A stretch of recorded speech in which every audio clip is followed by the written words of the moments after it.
Agilus Diagnostics brought to you by special report. स्वतःला test करत रहा. महायुतीच्या प्रचाराची धुरा फडणवीसांनी स्वतःच्या खांद्यावर घेत धुवाधार सभा सुरू केल्या. मात्र मतदानाच्या 5 दिवसांआधीच फडणवीसांनी स्वतःला मुख्यमंत्री पदाच्या शर्यतीतून दूर केले. मी मुख्यमंत्री पदाच्या शर्यतीत नाही असं फडणवीस म्हणाले. पाहूया. मैं आपको एक बात बताता हूँ. पहली चीज तो ये है कि न मैं मुख्यमंत्री की रेस में हूँ.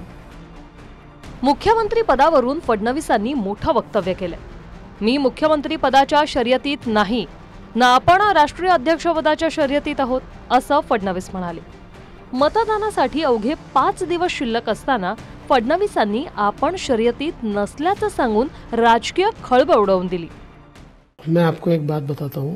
पहली चीज तो ये है कि न मैं मुख्यमंत्री की रेस में हूँ न मैं अध्यक्ष की रेस में हूँ. ऐसी कोई रेस ही नहीं है. मैं ऐसे किसी रेस में नहीं हूँ. भारतीय जनता पार्टी मेरा घर है.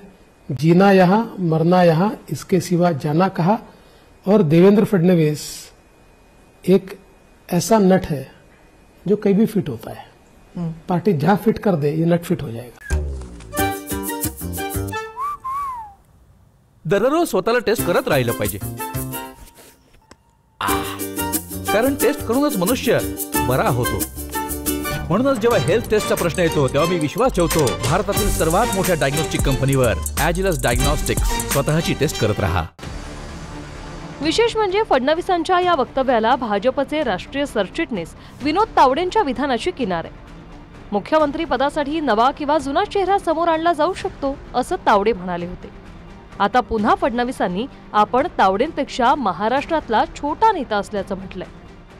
ते मी माझ्या बाबतीत म्हटलं की तुम्ही जेव्हा म्हटलं की तुमचं नाव चर्चेत आहे, तर मी म्हटलं की असं कधी होत नाही.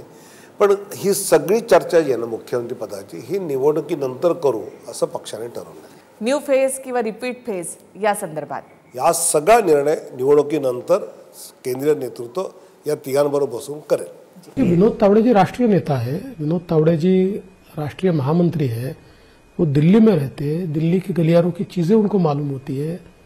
मैं तो महाराष्ट्र का नेता हूँ. मैं छोटा जैसे ओडिशा और मध्य प्रदेश और राजस्थान के यहाँ जो एक्सपेरिमेंट किया जाए, नए चेहरे लेके आए, ला सकते हैं, लाए. उद्धव ठाकरेंवरूनही फडणवीसांनी भुवया उंचावणारं वक्तव्य केलंय.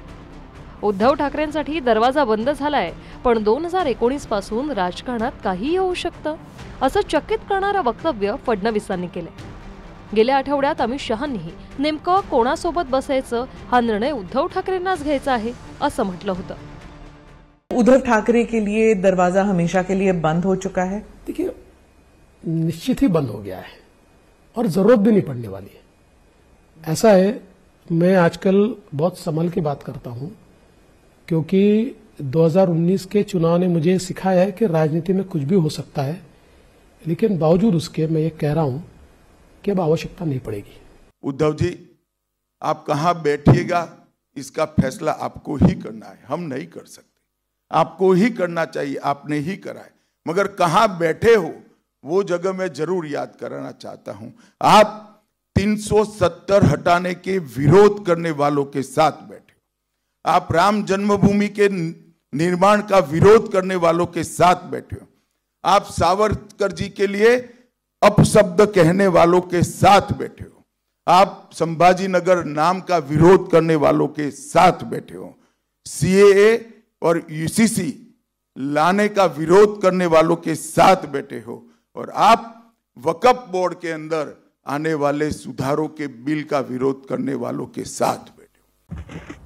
आजची टेस्ट लंग्सची म्हणजे फुफ्फुसांची. एखाद्या व्यक्तीकडे किती ताकद आहे हे बाहुंनी नाही, फुफ्फुसांवरून कळेल. तुम्ही पण टेस्ट करा. वाढदिवसांना कामी येईल. त्यामुळे जेव्हा हेल्थ टेस्टच्या बाबतीत माझा भरोसा आहे भारतातील सर्वात मोठ्या डायग्नोस्टिक कंपनीवर, एजिलस डायग्नोस्टिक्स. स्वतःला टेस्ट करत रहा. 2019 ते 2024 या 5 वर्षात महाराष्ट्रात अकल्पनीय घटना घडल्या. अजित पवारांनी फडणवीसांसोबत पहाटेचा शपथविधी केला. उद्धव ठाकरे काँग्रेस राष्ट्रवादीसोबत गेले आणि शिंदेनंतर अजित पवारांनीही बंड करत भाजपसोबत हातमिळवणी केली. त्यामुळेच फडणवीसही म्हणतात की काहीही होऊ शकतं.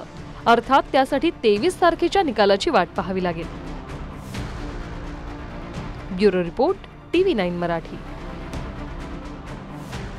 Agilus Diagnostics brought to you by special report. स्वतःला टेस्ट करत रहा.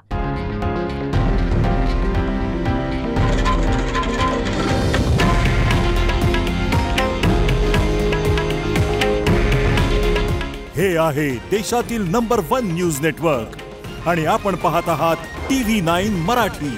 काळजी तुमची, हित महाराष्ट्राचं.